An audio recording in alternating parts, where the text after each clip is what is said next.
Hello students. In this lecture, we will discuss the examination of proton NMR spectra. जो हमारे पास NMR spectra है उसके case में हम इसको एग्जामिन करेंगे। कुछ न्यूमेरिकल्स यहाँ पे करेंगे हम, और उस न्यूमेरिकल्स के बेसिस पे हम आइडेंटिफाई करने की कोशिश करेंगे कि किस प्रकार से स्पेक्ट्रा स्टडी किया जाता है और किस प्रकार से स्पेक्ट्रा के बेसिस पे हम अननोन कंपाउंड का इलुसिडेशन कर सकते हैं। तो ये हमारे पास समझने की बातों में आता है कि एनएमआर का जो प्रोटॉन एनएमआर स्पेक्ट्रा है उसका एग्जामिनेशन कैसे किया जा सकता है। तो फर्स्ट ऑफ ऑल हमारे पास जो एग्जाम्पल है ये एक कंपाउंड है। इस कंपाउंड में हम आइडेंटिफाई करेंगे कि कितने प्रकार के नंबर ऑफ सिग्नल्स हैं। तो नंबर ऑफ सिग्नल्स आइडेंटिफाई करने के लिए सबसे पहले हमें ये देखना पड़ेगा कि कितने टाइप कहाँ कहाँ पे प्रोटॉन्स दिखाई दे रहे हैं। एक प्रोटॉन्स हमें ये यहाँ पे दिखाई दे रहे हैं CH3 के पास, एक प्रोटॉन हमें H के पास दिखाई अलग से है, एक ये है प्रोटॉन, और एक ही प्रोटॉन है, और एक ही प्रोटॉन है, और ये प्रोटॉन है। यानी हमारे पास अलग अलग तरीके के इतने सारे प्रोटॉन्स दिखाई दे रहे हैं। तो first of all we have to identify कि इनका मैग्नेटिक जो इन्वायरमेंट है वो कहाँ कहाँ पे सेम हो सकता है। तो हम कैसे आइडेंटिफाई करेंगे कि इसके बीच में कितने नंबर ऑफ सिग्नल्स होंगे। जितने टाइप्स के प्रोटॉन्स होंगे उतने टाइप्स के सिग्नल्स होंगे।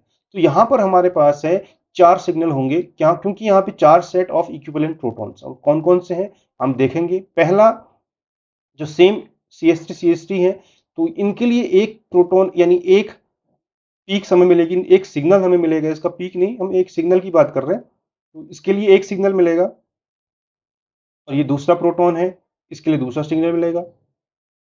ये दो सेम प्रोटॉन्स हैं, दोनों सेम प्रोटॉन के लिए अनदर सिग्नल मिलेगा।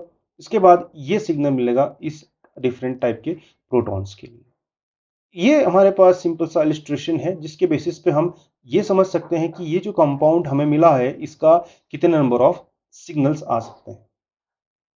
अब हम बात करते हैं केमिकल इक्विवेलेंट प्रोटॉन जो है उसके इसमें स्टीरियोकेमिकल इक्विवेलेंसी की हम बात करते हैं। तो इस अगर स्टडी को देखें हम, तो इस स्टडी में इस मॉलिक्यूल में एनएमआर सिग्नल कितने हो सकते हैं? 2 सिग्नल। कैसे? अगर मैं इसको इस तरीके से डिवाइड करूं तो डिवाइड करने के बेसिस पे मुझे देखने को मिलता है ये दूसरे के एक दूसरे के मिरर इमेजेस हैं। Means both are the enantiomers with each other. तो इनिशियोमर्स हैं तो इनिशियोमर्स क्या होते हैं? इक्विवेलेंट होते हैं। तो इक्विवेलेंट प्रोटॉन्स की सिग्नल्स एक होते हैं तो इन दोनों का एक पीक आ गई, इन दोनों की एक पीक आ गई। तो सिंपल सा कंसेप्ट है कि जब भी इनिशियोमर्स होंगे तो उनकी इक्विवेलेंसी होगी प्रोटॉन्स की। स्टीरियोकेमिकल इक्विवेलेंट जिसको हम कहते हैं, या एक होता है इनिशियोटॉपिक प्रोटॉन्स, दूसरा होता है डायस्टीरियोटॉपिक प्रोटॉन्स। ये इनिशियोटॉपिक प्रोटॉन्स है क्योंकि इनके मिरर इमेजेस हमें मिल रहे हैं। इसी तरीके से अब ये हमारे पास दूसरा एक तरीके का प्रोटॉन मिल गया एग्जाम्पल है। तो इस एग्जाम्पल में हमारे पास 3 सिग्नल्स हैं।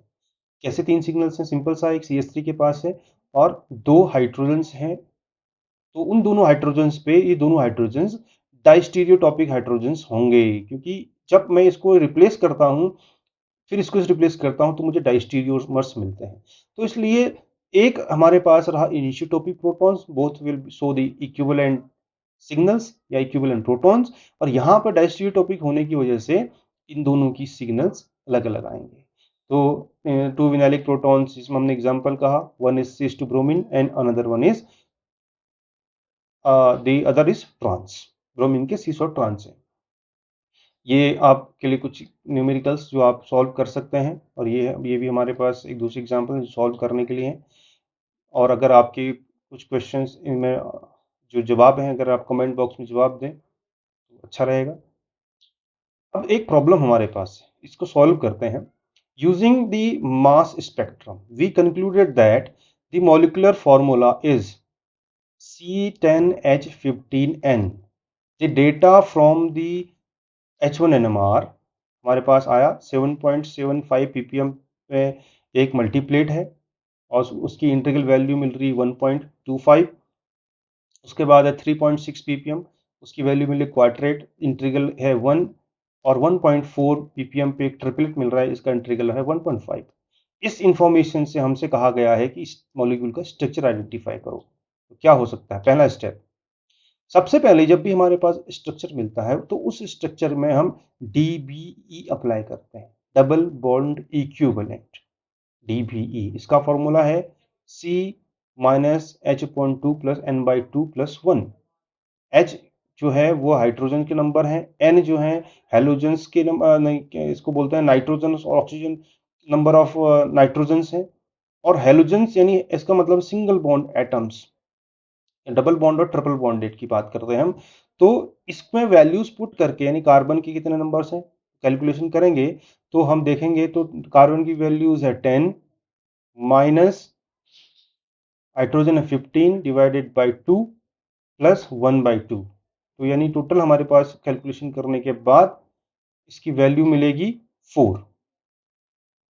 तो इसकी वैल्यू 4 मिली तो हम इससे क्या आइडेंटिफाई कर सकते हैं? पहली बात, जितनी डबल बॉन्ड की values, double bond equivalent values होंगी उसके बेसिस पर हम आइडेंटिफाई कर सकते हैं कि कितने डबल बॉन्ड्स होंगे, कितने रिंग्स होंगी।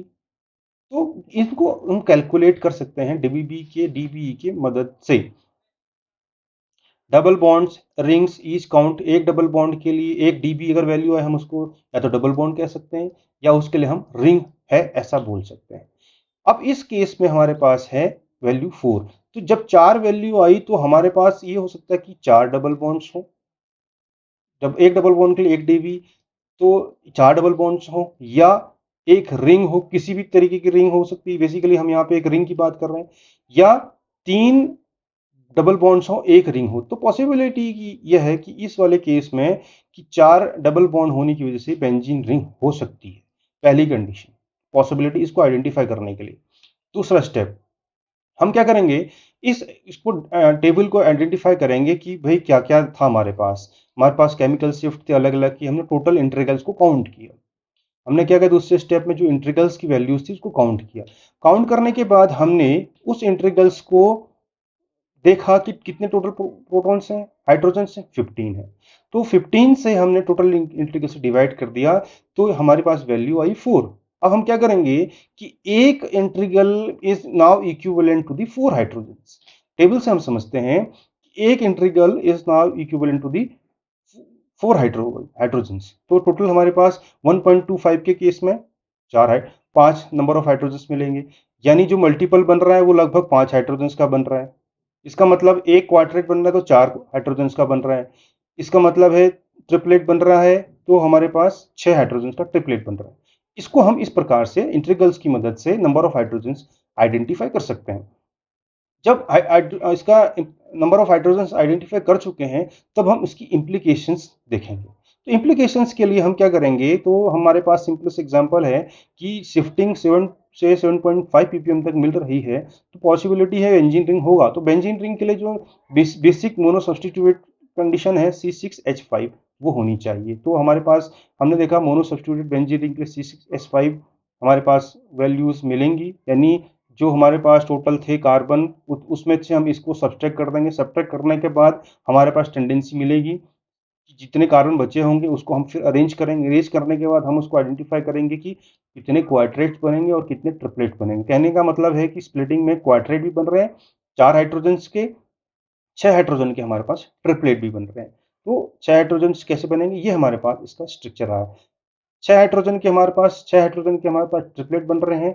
और अगर हम इसको देखें तो ये 1 2 सेम है तो एक ही तरीके के पीक्स देंगे, तो यहाँ पे भी एक पीक देंगे, यानी क्वाड्रेट हमें मिला इस कार्बन का, इस हाइड्रोजन के पीक का, और डब ट्रिपलेट मिला इस वाले कार्बन की टेंडेंसी का।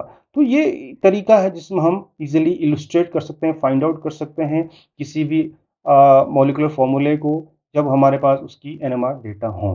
This is a so simple method, but we have to follow certain rules. Then we have some questions. We just solve these questions and get their answer.